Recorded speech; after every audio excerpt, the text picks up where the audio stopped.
Everyone and welcome to Instant Biology by doctor Neela. मैं फिर से आ गया हूँ आपके बीच में with a very exciting and new podcast. When I had recently made a video about बिटपी, तो अभी कुछ दिन पहले हमने बिटपी से रिलेटेड एक वीडियो बनाया था। उसमें स्टूडेंट्स को इन्फॉर्मेशन दी थी कि बिटपी का एग्जामिनेशन क्या होता है, उसका नोटिफिकेशन आ गया है और उससे रिलेटेड कुछ और इन्फॉर्मेशन जो भी उनकी वेबसाइट पे अवेलेबल थी वो मैंने आपको इन्फॉर्मेशन दी थी। But after that, a lot of students started asking questions related to eligibility, how they can prepare for this examination, what all needs to be focused upon, क्या कोई particular books आती हैं, क्या इसमें interview भी होता है, इसमें students को industry में कैसे मतलब काम करने का मौका मिलता है, do the students get to choose the industry, क्या ये सबसे रिलेटेड बहुत सारे क्वेश्चंस मुझसे मेरे स्टूडेंट्स ने टेलीग्राम ग्रुप के ऊपर भी पूछा, ईमेल के जरिए भी, और यूट्यूब पे तो बहुत सारे स्टूडेंट्स के क्वेश्चंस आए। तो मेरा ये मानना था कि कोई ऐसा स्टूडेंट हमें मिल सके, कोई ऐसा इंडिविजुअल हमें मिल सके जो इन सारी चीज़ों के बारे में अच्छी तरीके से जानकारी दे सके स्टूडेंट्स को।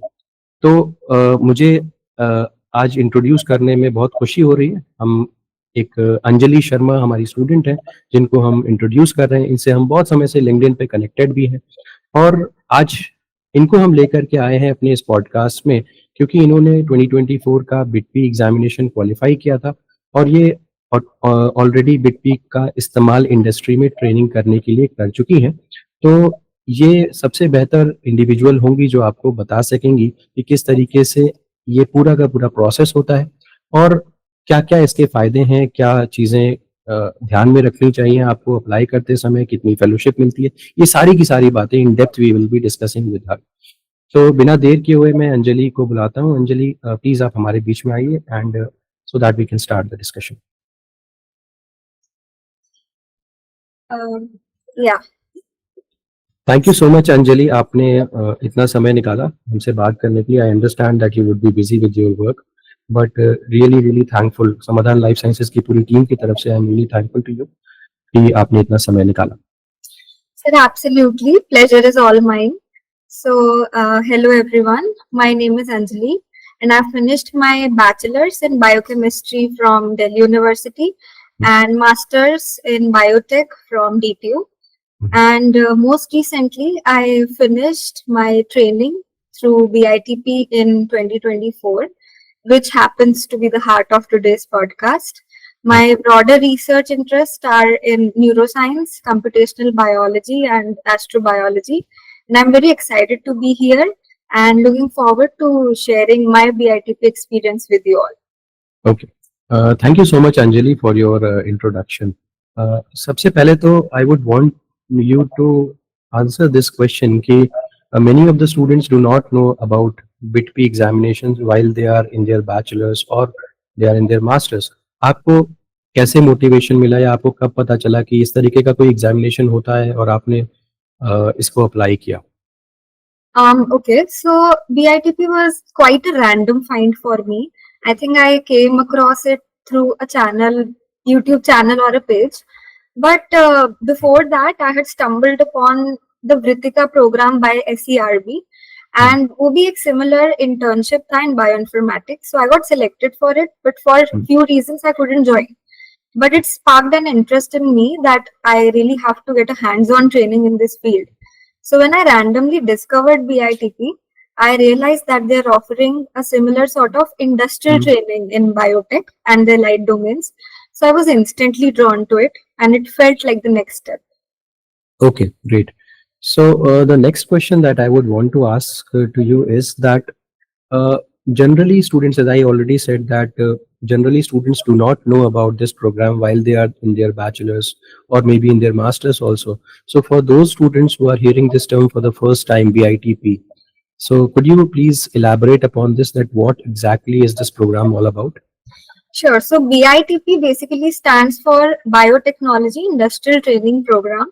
It's a government-supported initiative by DBT, and their main aim is to provide you with the industrial experience. Like, you get to work alongside the industrial experts.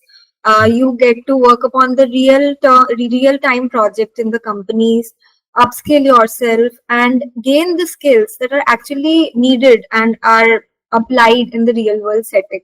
So this is the main aim of this program, and for all of this they give you a stipend as well, and it lasts for about 6 months. The training lasts for like 6 months.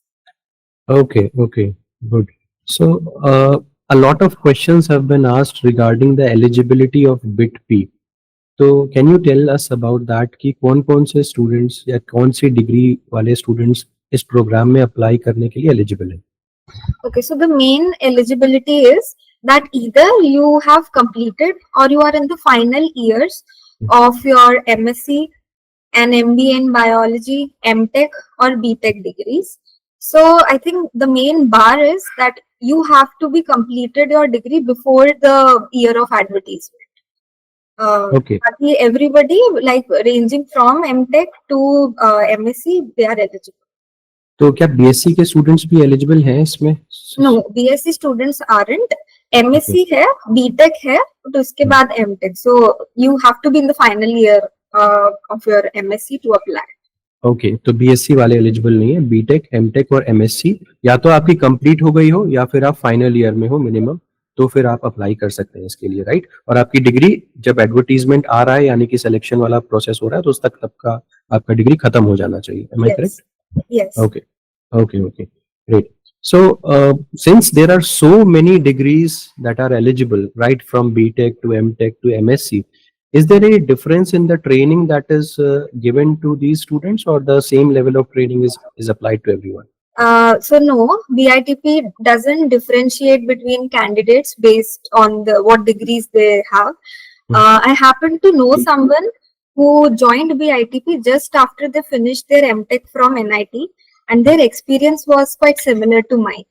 So all of it depends upon what kind of work you want to do and what kind of skills you have. Otherwise, there's no differentiation on selection, stipend, and the duration of the training. It's same. Okay. Now let us talk about the overall process or the application process. So you already had applied to BITP, so you would be the best person to guide students that how is the application process, and how did you apply to BITP? What is the process of, was there a particular form, or I mean, was that online, things like that? So application process is very much simple.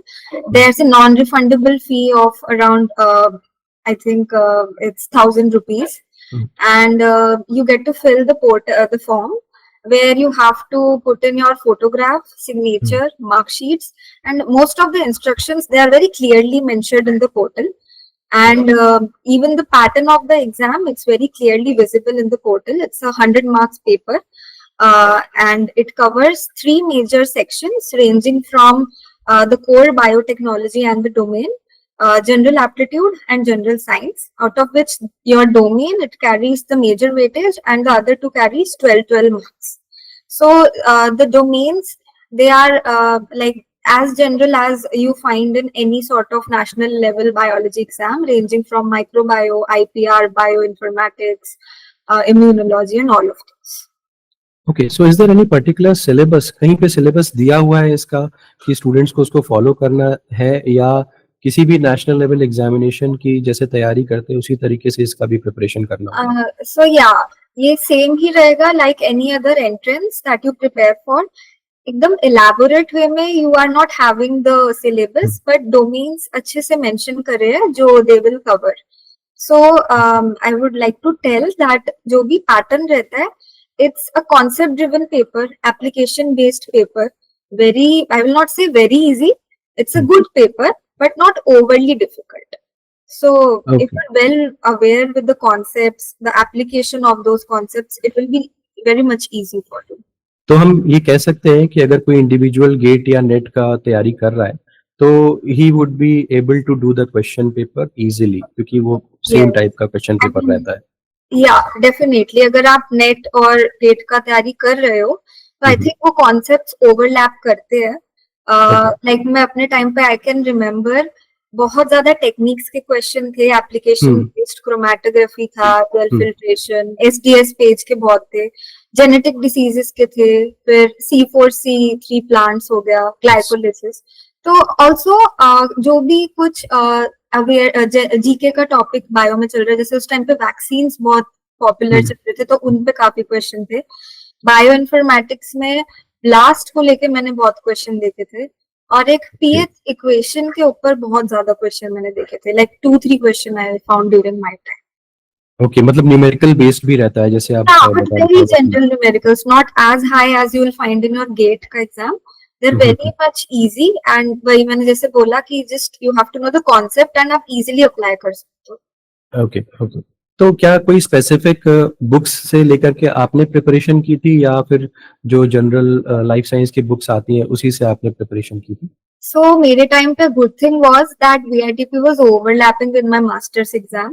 So Okay. I was able to revise certain topics, और बाकी के लिए I think standard books जो आपकी हो गई Leninger, Alberts और even Pathfinder publications, they also do well. QB, all of these books they were helpful. Plus आपने जो भी अपने मास्टर्स एग्जाम या फिर कोई भी एंट्रेंसेस के लिए एक बार प्रिपरेशन के लिए नोट्स बनाए होंगे, if you just go through them it will be very easy. Okay, अच्छा एक चीज और है, जैसे गैट वगैरह एग्जाम में हाई स्कूल इंटर लेवल की फिजिक्स केमिस्ट्री भी पूछते हैं, फिजिक्स केमिस्ट्री मैथ्स भी, क्या इस ऐसे भी कुछ क्वेश्चंस आते हैं इसमें? नो, फिजिक्स तो बिल्कुल भी नहीं था, बाकी केमिस्ट्री भी लाइक कोर केमिस्ट्री नहीं था, वही जैसे पीएच का बायो बेसिक। केमिस्ट्री से हाँ, जो डेफिनेटली बायोकेमिस्ट्री में भी एंजाइम्स पे क्वेश्चंस थे, प्लस बेसिक न्यूमेरिकल थे, और ग्लाइकोलिसिस के कॉन्सेप्ट थोड़े ज्यादा थे बायोकेमिस्ट्री में। तो ये सब था, मतलब कोर न्यूमेरिकल्स एकदम वैसे नहीं थे कि। Okay Yeah. ओके, मैं समझा।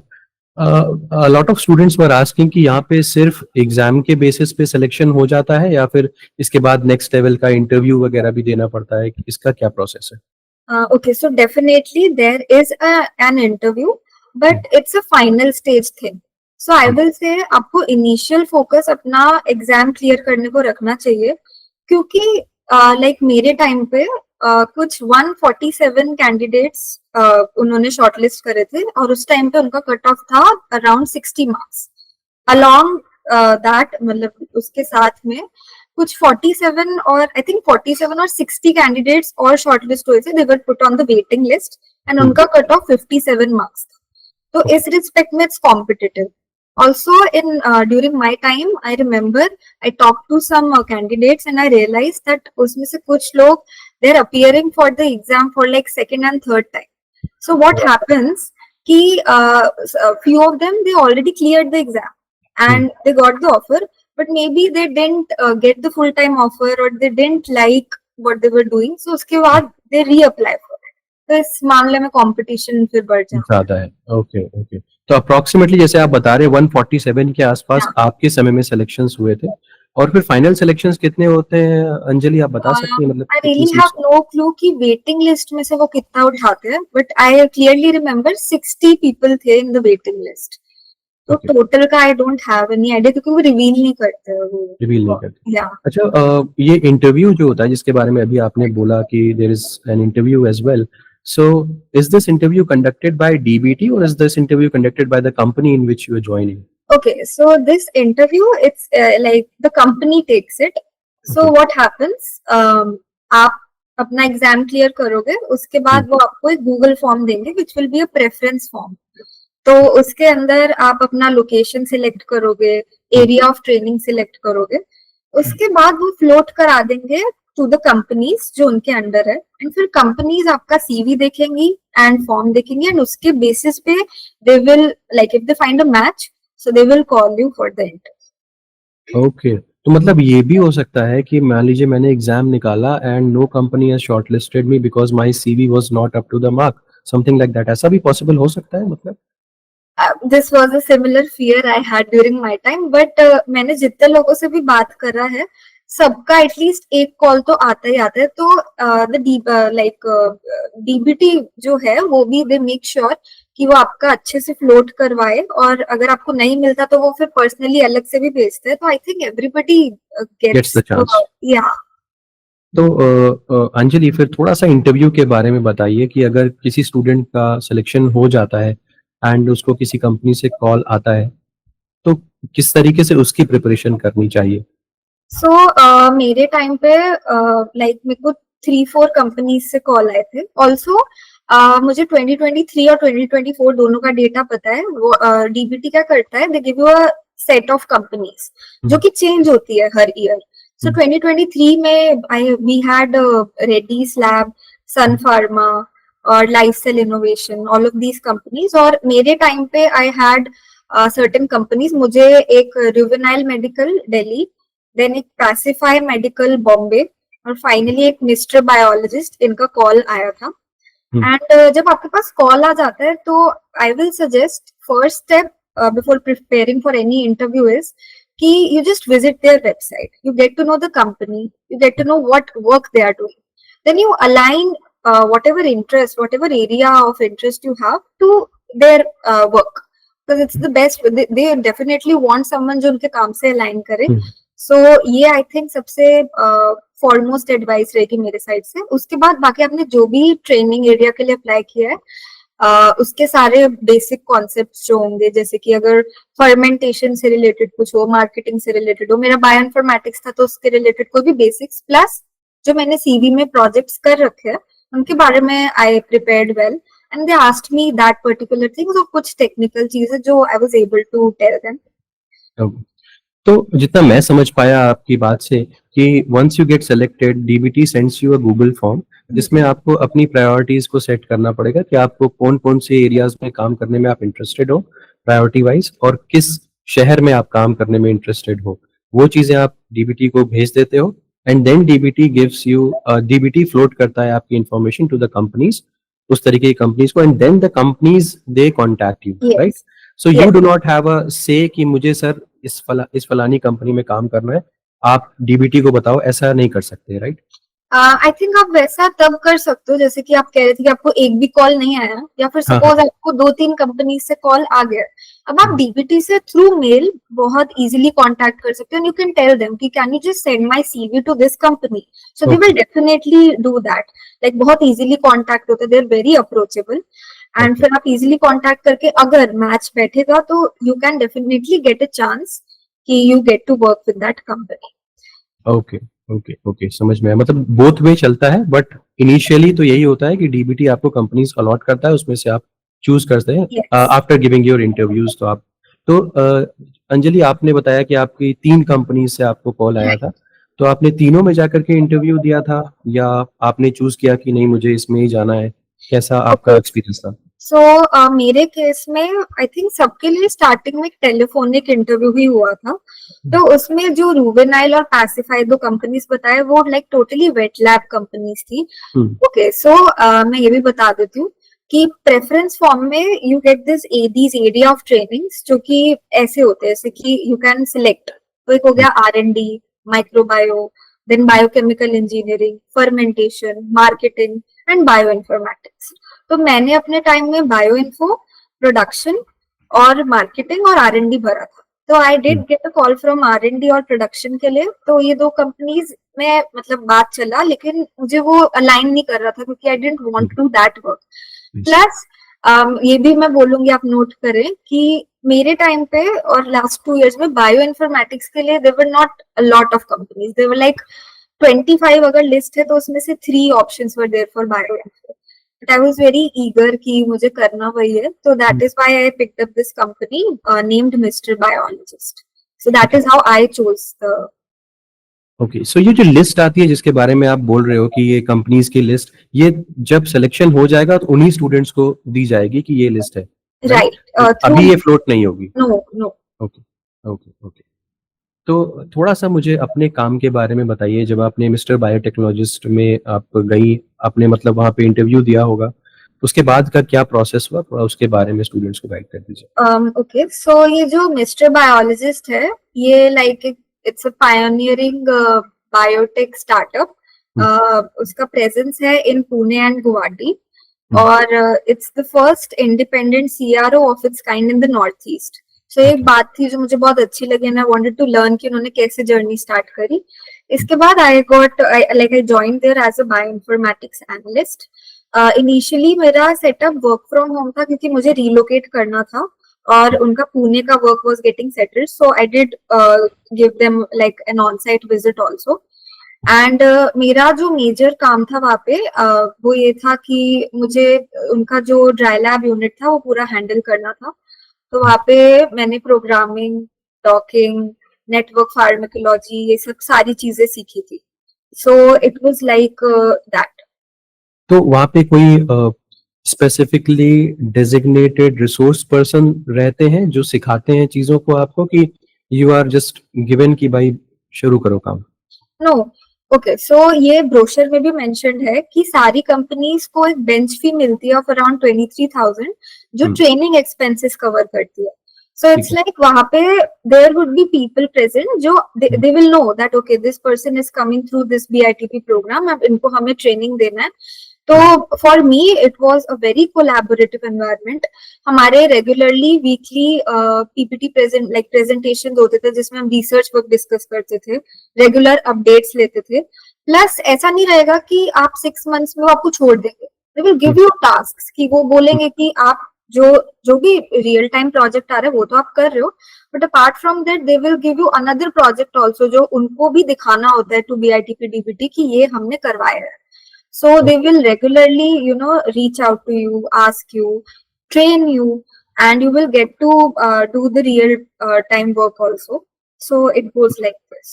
So you said that you started working, I mean, you started work from home Yeah. in the work from home environment. So did you also switch to the office schedule, or you were completely working in the work from home environment?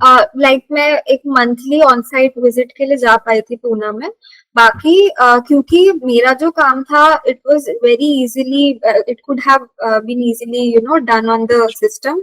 सो उस respect में मैंने जो major अपने training के चीजें लिया था वो सारा का सारा मेरा ऑनलाइन आराम से हुआ था, क्योंकि गुड थिंग वाज कि I got access to many license tools also जो मुझे कंपनी ने प्रोवाइड किया था। एंड फिर उसके बाद लाइक बायोविया स्टूडियो हो गया, मॉड्यूलर हो गया, इन सब का मुझे एक्सेस मिला और मैंने उन सब में काम करा।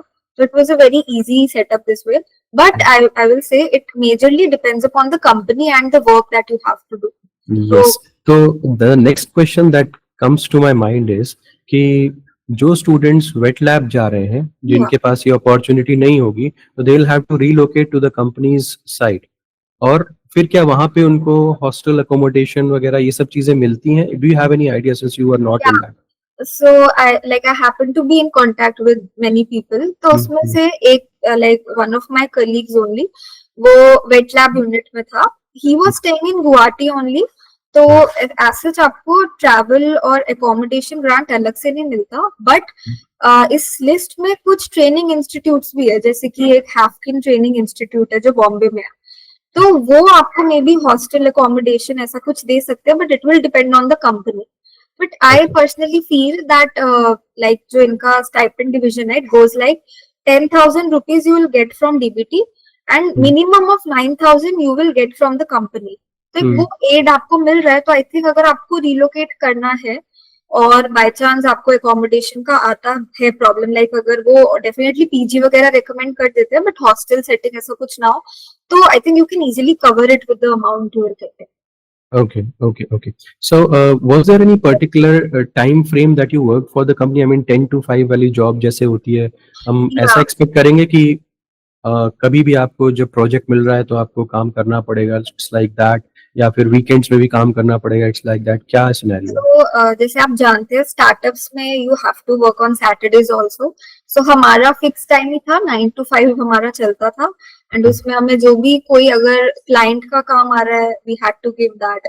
अपार्ट फ्रॉम इट जो भी वो सिखा रहे हैं and they were expecting from us, that also we have to give to them. And I think it's fair also because you get the hang of how this will actually work if you know transform yourself into the industry setting. So it's fair to. तो आपको जिसको report करना होगा, कोई ना कोई resource person होगा जिसको आप रिपोर्ट करते होंगे, तो दैट फेलो वो आपको ट्रेन करते थे, गाइड करते थे कि ये ऐसा सही नहीं हुआ है या ये इसको इस तरीके से करना ज्यादा बेटर है. तो व्हाट कैन स्टूडेंट्स एक्सपेक्ट कि हमें किस लेवल को सीखने को मिलेगा? Is that great learning curve, या जैसे होता है कि चलो ठीक है काम चल रहा है, किस तरीके का रहता है? So I personally feel like for many of us specially कोई एमएससी या बीटेक बैकग्राउंड से आ रहा है, जो एकेडमिक सेटिंग है doesn't expose us much to the industrial side of biology. Correct. So उस टाइम पे व्हाट हैपेंस, ऐसे कोई प्रोग्राम अगर आ रहे हैं तो वो आपको एक्सपोजर दे देते हैं कि अगर आपको कोर बायोलॉजी में इंडस्ट्री में काम करना है तो how will it be. You get to know एक अनदर करियर प्रोस्पेक्ट ओनली कि हाँ मेरे लिए industry, like we are well versed with the course work, lab hirings, PhD hirings, but we have no clue कि हम कैसे industry में जाए. इनफैक्ट एक बहुत इंपॉर्टेंट चीज जो मुझे दिखी, मुझे ऐसा लग रहा था मुझे बायोइन्फॉर्मेटिक्स करना है, एंजॉय इट. बट जब मैं इंडस्ट्री में आई, मैंने बहुत सारी लिस्ट देखी, समझा, मुझे समझ आया कि वो रोल और वो काम एकदम अलग है जो मैं कोर्स वर्क में कर रही थी. तो मुझसे एनजीएस एनालिसिस एक्सपेक्ट कर रहे हैं, बायो क्यूरेटर के रोल्स है. सो आई फील कि ये एक बहुत अच्छी अपॉर्चुनिटी हो जाती है अगर आपको एक्सप्लोर करना है आउटसाइड एकेडेमिया. एंड ऑल्सो अगर आपको वापस एकेडेमिया में भी आना है, so you are coming back with an edge. आपके पास एक प्रैक्टिकल एक्सपीरियंस आ रहा है, आप अपस्किल होके आ रहे हो ना, बहुत अच्छी नेटवर्किंग करके आ रहे हो. सो बिल्कुल सही बात आपने कही अंजलि, क्योंकि आप बता भी रही हैं कि academic knowledge is a different thing, and when you are applying it to the industrial sector then it becomes entirely different. मुझे ये पूछना भी है कि since you said in your introduction कि आपने बायोटेक्नोलॉजी की पढ़ाई की है, DTU से MSc बायोटेक की है और DU से आपका BSc है, कहीं पर भी ऐसा नहीं लग रहा है कि आपने बायो इन्फॉर्मेटिक्स का अलग से कुछ पढ़ा है. बायोटेक में हम जानते हैं कि एक सब्जेक्ट होता है बायो इन्फॉर्मेटिक्स, उतना ज़्यादा सीरियसली लोग उसको शायद देखते भी नहीं है, ड्यूरिंग द एकेडमिक पास होने भर का सब पढ़ते हैं.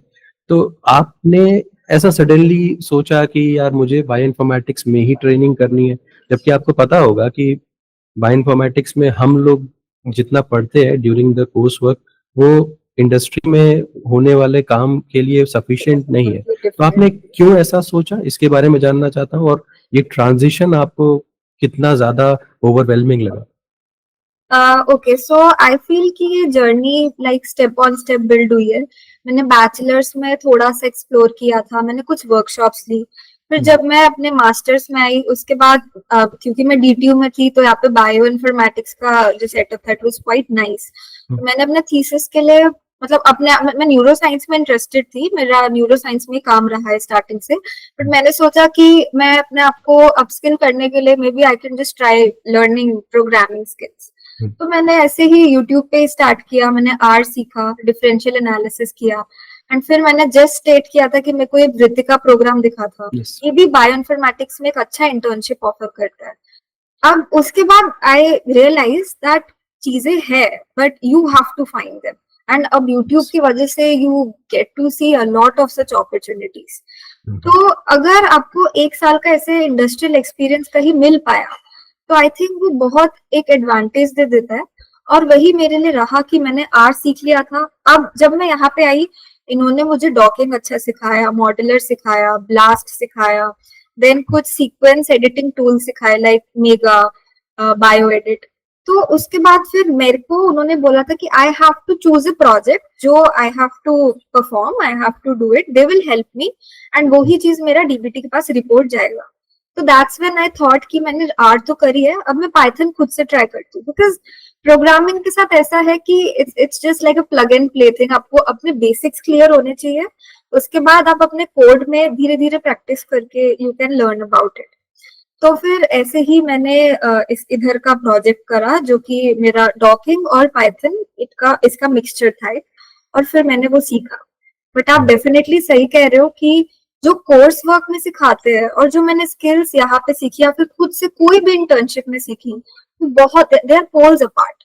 एंड आपको फिर समझ आता है कि okay that course work knowledge is definitely something you will need, but it's not everything that will make Correct. yourself launch in the sector. Correct.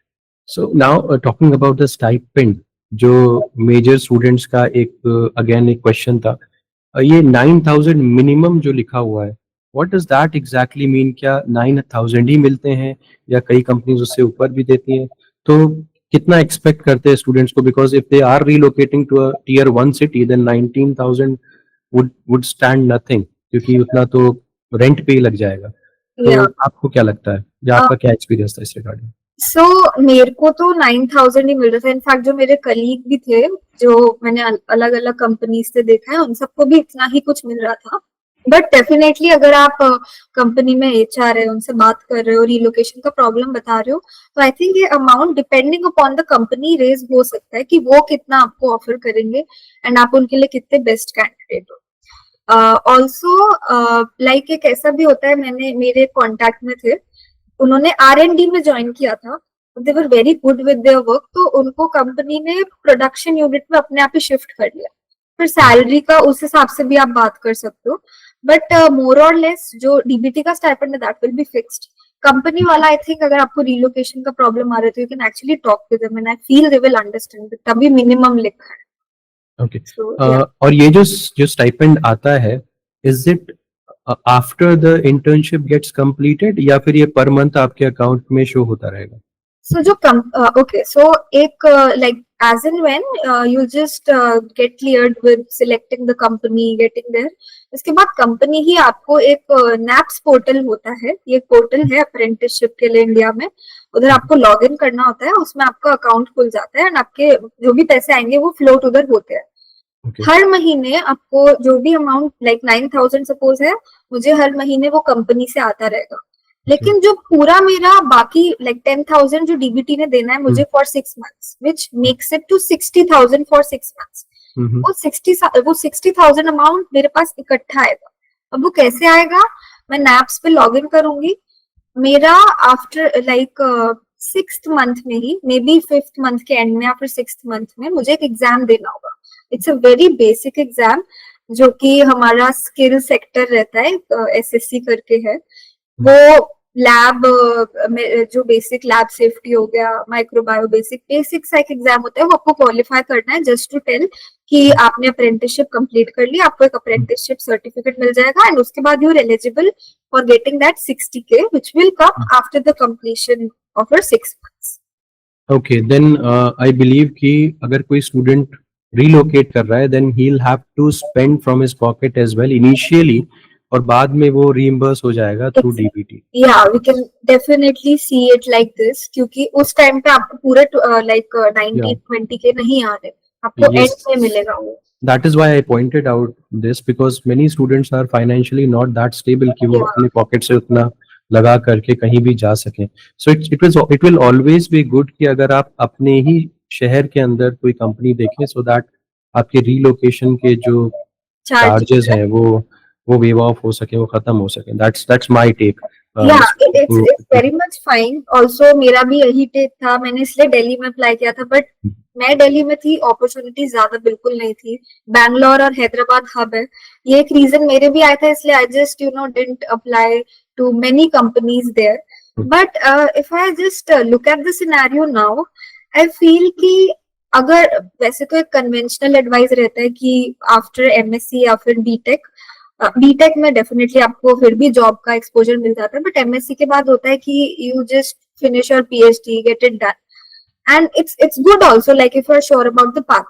But अगर आपको थोड़ा सा भी डाउट है तो आई फील आप डेफिनेटली 1 साल लेके ऐसा इंडस्ट्रियल एक्सपीरियंस लो, और अगर आपको कुछ सपोज जॉब ट्राई करने का मन है टू नो कि मैं कहाँ, where do I stand in industry, तो उस केस में आप ये सब चीजें ट्राई करते हो। तो मुझे ऐसा लगता है कि लाइक अगर थोड़ा अमाउंट, क्योंकि कहीं पे भी पीजी आजकल हमें लाइक 8 to 12,000 तक मिल जाते हैं, तो I think I will suggest, obviously आपके फाइनेंशियल कंडीशन पे डिपेंड करेगा, but take a chance and जाओ, वहां पे बहुत कॉन्टैक्ट्स बनते हैं। और मैं ये भी मेंशन करना चाहूंगी कि जो हमारे एकेडेमिया में there is sort of rigid hierarchy, like you will hesitate once to directly just go to the professor and talk to them, but अगर आप कॉर्पोरेट में हो and if your team is good, so the setting is very much horizontal and there is no age bar, और सिर्फ skills matter करता है। तो networking बहुत हेल्प करती है आपको। अभी अगर आप पैसे सपोज लगा रहे हो, डेफिनेटली 2 साल बाद you can actually just contact कि मेरे को आना है, they will take you. So I think this is the thing. Correct. That is contingent to an individual's financial conditions. Now, coming to the next question, कि बिटपी में एक बार आपने training कर ली है, तो क्या वो कंपनी आपको हायर करने में भी इंटरेस्टेड रहती है? क्या इसके भी चांसेस होते हैं, या फिर आपका रिलेशनशिप कंपनी से सिर्फ तब तक रहता है जब तक आपका बिग बी का ट्रेनिंग चल रहा है? नो, सो मैं जितने भी लोगों से कांटेक्ट में हूँ सबको ही ऑलमोस्ट फुल टाइम ऑफर उनको मिला था, and some of them even took that. कुछ लोगों को नहीं पसंद आता, वो अपस्किल करने के लिए निकल जाते हैं, उनको भी इवेंचुअली मिलता है क्योंकि आपके में इंडस्ट्रियल एक्सपीरियंस आ गया है। यस। बट हाँ, कंपनीज एब्जॉर्ब करती है आपको फुल टाइम। ठीक है, तो आपने भी क्या इस तरीके का कोई ऑप्शन देखा था कंपनी में जाने का, वापस से जिस कंपनी में आप काम कर रही थी उसमें वापस से आप आफ्टर बिट पे आपने बात की थी कि हमें एब्जॉर्प्शन के लिए? यस, डेफिनेटली उन्होंने मुझे खुद ही बोला था आई कैन ज्वाइन। उन्होंने मुझे फ्रीलांस का भी ऑफर दिया था, बट उनका जो पुणे में बायो इन्फॉर्मेटिक्स यूनिट था वो फुली लाइक सेटअप होने में अभी थोड़ा टाइम और लगेगा। तो मैंने थोड़ा सा घर पे से काम करा था उनके साथ, प्रोजेक्ट्स पे क्लाइंट का कुछ था। तो उसके बाद I just thought I need to upskill more, I need to do some other things, experiment some other stuff. तो I didn't take it like for a full time. Okay. But also मैं ये भी बताना चाहूंगी, I had this privilege of participating in this global Bio India. It's like a international mega gathering of biotech stakeholders, very big companies, startups, research institutes. ये last year Pragati Maidan में हुआ था, and my company was an exhibitor. तो ये बहुत अच्छा opportunity था क्योंकि वहां पे I got to meet various industry experts. बहुत लोग स्टॉल्स लाते हैं, उसके अंदर आप स्टार्टअप्स के बारे में जानते हो, बहुत अच्छा नेटवर्किंग होता है। तो मतलब एक्सपोजर के टर्म्स में I think it's a very good opportunity. Great. True. और बायोटेक्नोलॉजी के सेक्टर में नेटवर्किंग तो बहुत ही ज़्यादा इम्पोर्टेंट है। For all students this is real advice for your career. You should always look to improve your networking. Last question की तरफ चलते हैं अंजलि। सो आपकी बात बहुत सारे ऐसे स्टूडेंट सुन रहे होंगे जो बिग पी का एग्जामिनेशन इस बार देने वाले हैं। So what would be your final advice to them कि उनको क्या क्या चीज़ें ध्यान रखनी चाहिए, क्या गलतियां करने से बचना चाहिए, and what they should expect from this big P training? उनका स्किल सेट कितना इम्प्रूव हो जाएगा? So can you just broadly answer this? Yeah. So, concluding terms, I will say for the entrance, I think you keep on revising your notes and आप concepts पे ध्यान दो। आप देखो कि लाइक जैसे मैंने पीएच इक्वेशन का बोला, देखो कि वो आ कैसे रहा है, जो भी बेसिक आपके कॉन्सेप्ट्स है, be just well versed with that, and I think आपका एंट्रेंस आराम से क्रैक होगा। उसके बाद एंट्रेंस के बाद आपका नेक्स्ट स्टेप है आपको डोमेन चूज करना है। जो भी डोमेन चूज करना है, आप ध्यान रखना, जैसे कि हम जानते हैं मार्केटिंग में बहुत अच्छा आगे बहुत स्कोप हो जाता है। उसके बाद आप क्लिनिकल डेटा मैनेजमेंट में भी जा सकते हैं। फर्मेंटेशन और बायोकेमिकल इंजीनियरिंग जो प्रोडक्शन वाला है, इसमें भी यू फाइनेंशियली भी बहुत अच्छा है, अपॉर्चुनिटी वाइज भी अच्छा है। और R&D डेफिनेटली हर कंपनी में ही रहता है, तो एक्सपोजर के लिए वो भी अच्छा है। Bio informatics is another blooming field, जो अगर आ जाए अलोंग विद वेट लैब तो you are like a master in your field. तो आप अच्छे से डोमेन चूज करिए। लोकेशन का जैसे सर हमें बोले अभी कि हम सेम जगह पे भी भरे, तो फर्स्ट प्रायोरिटी वही रहेगा कि हम जहाँ पे रह रहे वहां का ही देखें, बट नहीं दिखा तो डेफिनेटली कोई और भी ट्राई करें। जैसे ही फिर मिल जाए, I think it will be on the individual to make the most of it, because this particular program is actually offering you things. So you just don't confine yourself कि मैं सिर्फ जो काम दिया है वो दे दूंगी। आप एक्चुअली बात करिए, जैसा आपने बोला networking is very important, networking करिए। ऐसे कोई भी सॉर्ट ऑफ प्रोग्राम, एग्जीबिशन या फिर ऐसे कोई भी प्रोग्राम्स प्रगति मैदान में होते रहते हैं, उसमें अपने कंपनी से पूछिए वो जाएंगी या नहीं। एंड कुछ कंपनी से, मेरे कंपनी में रिसर्च पेपर भी वो पब्लिश करते हैं, तो रिसर्च पेपर के लिए भी उन्होंने मेरे इनपुट्स लिए थे, हमने उनको कोलैबोरेशन करे थे। तो आपका एकेडेमिया के रिस्पेक्ट में भी एक ग्रोथ हो जाएगा कि आप पेपर्स लिख रहे हो, वो कोलैबोरेट कर रहे हो। प्लस स्किल्स के रिस्पेक्ट में, सपोज आप ड्राई लैब में एंटर कर जाते हो and you are getting to work there, maybe you can just ask them, और उनसे आप रिक्वेस्ट कर सकते हो कि मैं आपका वेट लैब भी सीख सकती हूँ। तो वो जो आपका 9 to 5 होगा, उसका बेस्ट यूज कैसे करना है वो आप जानते हो, एंड आप कर सकते हो। आप वेट लैब भी वहां पे अच्छे से सीखो, आपको पीसीआर आ जाएगा, एसडीएस, वेस्टर्न ब्लॉटिंग। अब उसके बाद जब आप 6 महीने बाद बाहर, एक्चुअली में दो ऑप्शंस रह जाएंगे, मतलब जो मेजर होते हैं, या तो आप कंपनी ही ज्वाइन करो या फिर आप पीएचडी करो और कोई may be training research institute join, दोनों जगह पे ही आपको ऐसी स्किल्स बहुत हेल्प करेगी। तो I just say that take this chance. Great, thank you so much Anjali, आपने इतनी अच्छी तरीके से इतना एलैबोरेट करके सारी चीज़ों को बताया, हर स्टेप को। मुझे लगता है कि जितने भी स्टूडेंट्स आपको सुन रहे होंगे जिनको बिट्टी से रिलेटेड क्वेरीज होंगी, चाहे वो ऑनलाइन एप्लीकेशन के बारे में हो, चाहे कंपनी चूज करने के बारे में, चाहे सेक्टर चूज करने के बारे में, आई थिंक कि सबकी क्वेरी जो है वो रिजॉल्व हो गई होगी। आपने इतना समय निकाला Anjali, thank you so much for talking to us and guiding our audience. Thank you. मैं फिर से आऊंगा फिर किसी स्टूडेंट की जर्नी को लेकर के, जिससे कि आपके प्रॉब्लम्स या आपके करियर में गाइडेंस हो सके। Thank you, have a good day.